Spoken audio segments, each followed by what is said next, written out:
That going. We're all going to start it. We're all going to join in. It's going to be brilliant. Ladies and gentlemen, are you ready for your first act this evening? Yeah! Are you ready for your first act this evening? Yeah! Yes, everyone! Everybody, ladies and gentlemen, watch them on stage. Our first act this evening.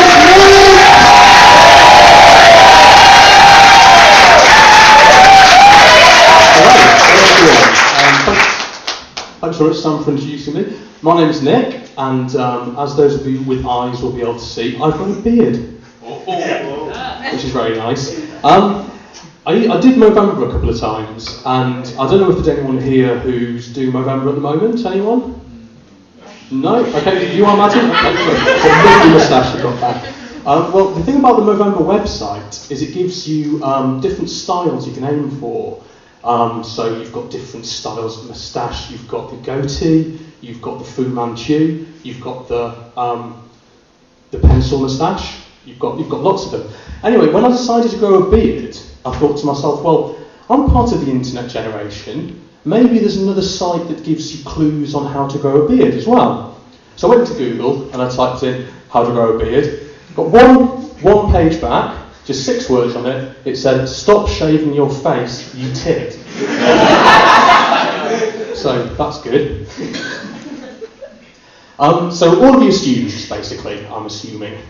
Yeah, excellent. Okay. I was at one point in time a student as well.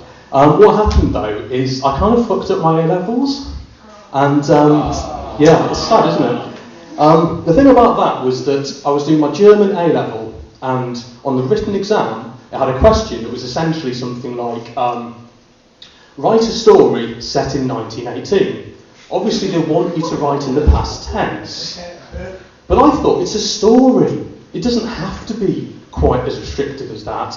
So I started my story in German. I'm not going to do the German. I started it, the year is 1918. I'm in a trench. And I got marked down heavily for that. And I just thought they didn't explain it properly. Past tense, I was furious. So when I eventually went through clearing, I had 2 choices of universities that would say, yeah, okay, you can come here, you can do a little bit of study. And those 2 choices were basically Lincoln, which was bottom of the league tables at the time, and then there was Luton, which was brand new university. I've got that wrong, haven't I? Luton was the bottom of the league table, and Lincoln was a brand new university, no intake of students, no one really knew how good it was. So I decided, well, I'll go for Lincoln, yeah, why the hell not? Got there, after the first year of students, bottom of the league table, fantastic. So that's nice. When I got there, I decided to myself, well, we've still got a National Health Service that actually works at the moment. This was before the government decided that people weren't worth helping. Yeah, that's right, yeah. Bit of left-wing comedy, back to the 1980s, boom. And I decided to get myself a new pair of spectacles. And why not? So I went and got a lovely pair of black rimmed frames, and then they said, okay, so with the lenses, do you want the anti-glare coating? And I thought, what? Why would anybody want anti-glare coating? If I'm glaring at someone, I want them to be aware of it.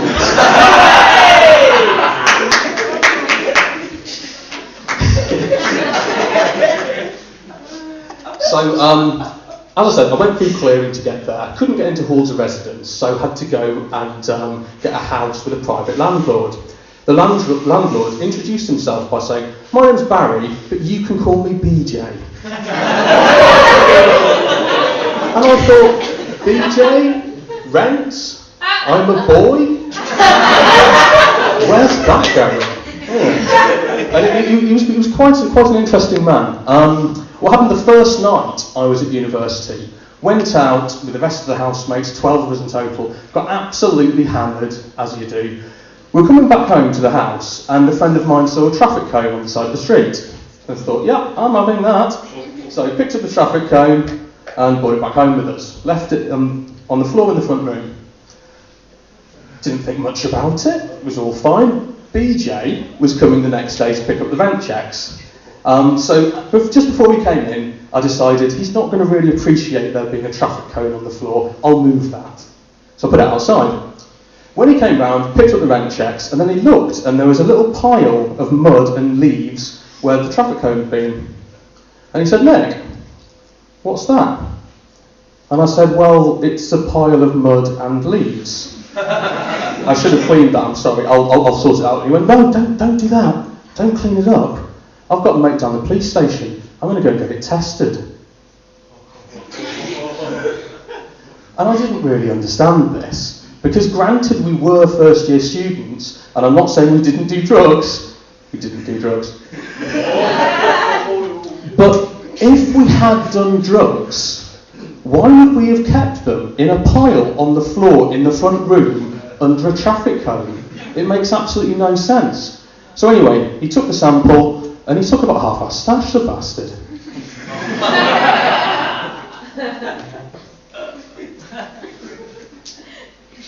Yes. So, the thing about going to university so many years ago is that there was a totally different landscape when it comes to technology. How many of you, show of hands please, have got mobile phones? Yeah, practically all of you. I didn't have a mobile phone when I was at university. No, I had a pager. And why? Because I'm a dick. For those of you who don't know, a pager is essentially a little device you clip to your belt, because fashion, and it means someone can call you and leave a little message, and then you have to call them back. Basically, they're rubbish. We also didn't have Facebook or Twitter, any of the social medias at the time. And Facebook, for those of you who are unaware, is essentially a site where you add anyone you've ever had any dealings with, however tangential, and then you find out just how racist they are. Which is fantastic. But the thing I don't like about Facebook, I'm now 34 years young, so I've qualified that I can be that type of person who says, no, that's not the way you use language. You don't use language like that. And the best example of this is the word literally. Now literally used to mean literally, but now literally can literally mean not literally. What the fuck? You can't define a word by being the opposite of that word. You can't say, right, yeah, true, right, means true, except when true means not true. It just doesn't work. It's stupid. So, thanks so much for being a great audience. I've got one little story to leave you on, and that's the first time I went to Manchester to see my sister.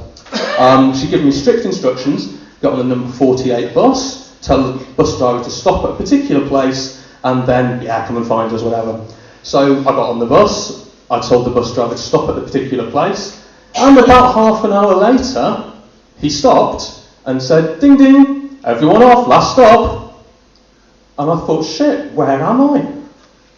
So I said to him, look, I did ask you, could you stop at this particular place? And he said, oh yeah, I remember now, yeah. Tell you what, I'm going to go back to the depot, stay on the bus, and I'll give you a lift back into town.